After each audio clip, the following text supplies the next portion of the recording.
One reason that I accepted this invitation to come here is because it is a faith-based movement that is rejecting the kind of desacralization of the planet, of nature, of materiality.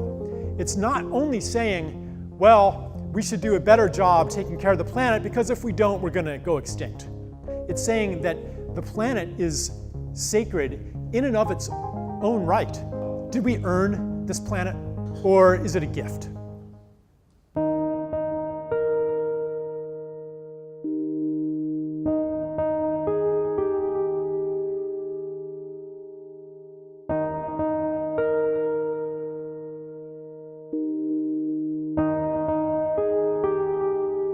We were all rushing to get somewhere, the sort of hamster wheel and the panic, that the way we in our organizations often plan and try and work gets in the way of actually allowing new story solutions to arise. We have to put the well-being of the planet at the center of our efforts and our energies. It's our current economic policies that are bringing about the destruction. A lot of teenagers also say that they find nature such a non-judgmental space. I can really resonate with that as well.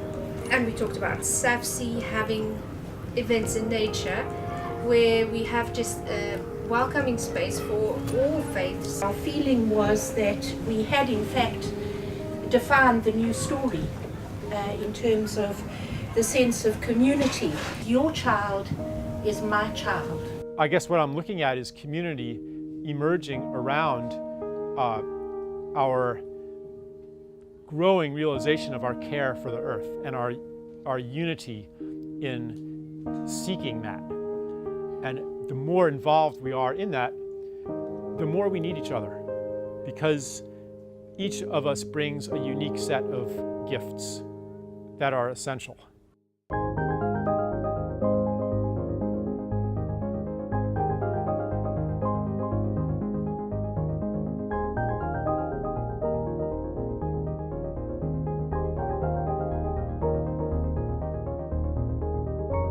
Another way to articulate it is to even deny the separation between the creator and the created, and say creation is an ongoing process, and that sacredness is not something bestowed from the outside, but is inherent in matter. We kind of forgot that and exported sacredness into the sky. What we need to do is to understand that nature has, and everything outside of ourselves, have some of the properties of a self. And this is part of the new story that I'm talking about. A new story that has ancient roots. Okay, let us go forward with our creating these. Use your senses to smell the earth, wet earth. In the new story, we are no longer the conquerors of nature. Therefore, endless growth no longer fits that story. Endless growth means the conversion of the world into property.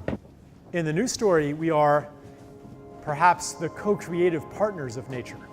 We're not separate selves in a universe of other. We are interrelated, interconnected, interdependent, and even interexistent.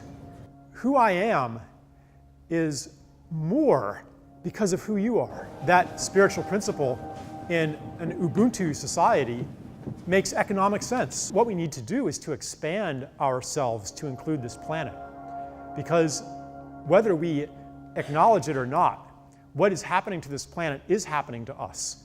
That's what the ecological crisis is showing us.